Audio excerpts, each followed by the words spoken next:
I'm looking over at you at the highlights because, look, at the half, we got 2 points to talk about. And, again, I'll own as much that when we build it up to an impossible level, what you can't possibly meet it, then it's inevitable that we're going to be let down. And then that. Yeah, and we used the word burst at halftime. We kind of chuckled a little bit. That's a burst. That's a burst. You know, there's so many things I love about his game, but there's a couple things I saw that you're going to see a lot of that make him unique in this way. And one of the things, and I saw this at Duke, and you're going to see it again on this play. So here goes the jump shot. This is where the shooter's position is, and I want you to take a look here at Pirtle. And Pirtle actually, you know, beats him to this spot right here.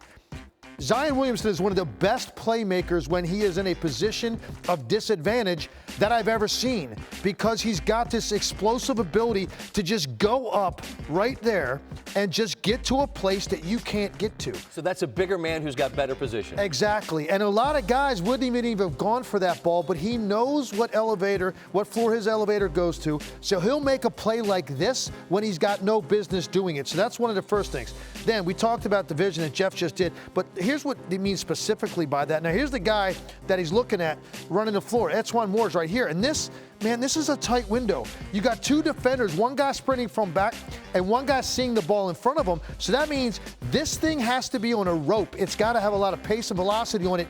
And that flick of the wrist advances the ball. So to see him, but then execute it. And now here's another thing that he does so well. He uses your body as leverage against you so well. Now he's a little duck into the lane, and you're going to see the defender say, I got to get on the high side so he doesn't post me. It's exactly what Zion wants, because now he's going to spin out. And once again, he goes places you just can't get to. So Lonzo's going to throw this ball up. And the last part of this, Scott, it's so difficult to jump when you're being hit in your lower body, catch it with two hands, and then adjust midair, and watch how he adjusted that ball and softly gets the thing off the glass. So that unique combination of power, raw athletic ability, but then all kinds of touch around the glass. Even on the one he had the double jump and then put it in with his right hand, that's a difficult shot with three guys around him. He has an innate ability to put a soft touch on that ball up on the glass that allows him to finish plays that don't look like he's got a window to do it.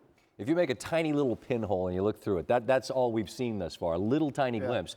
But that 3-minute stretch in the fourth, as I said to Jeff, it's intoxicating.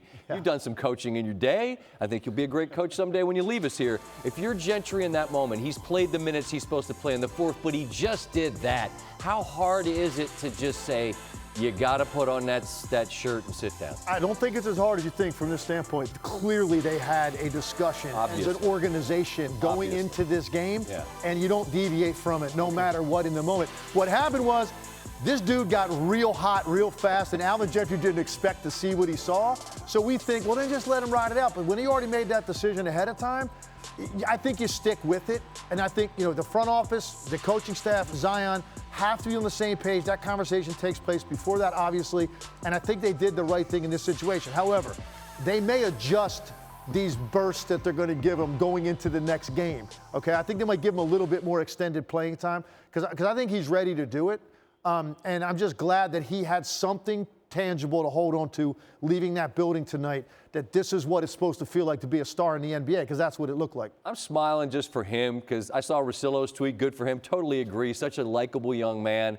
But I'm smiling at us for the short bursts and the kind of like the eye roll at halftime. We got it. No doubt. I'm sitting there trying to find plays for a touchscreen for your show, and that 3-minute burst, I was laughing, texting with the guys cutting the tape saying, okay, I guess we got enough to choose from now. Well, and just one small sample size. San Antonio gets the win, but in that short burst of time, plenty to light the fuse of interest of those that might have been sitting around thinking, maybe not. No doubt. Thanks, Tim. Can't wait.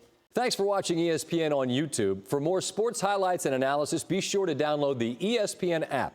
And for live streaming sports and premium content, subscribe to ESPN+.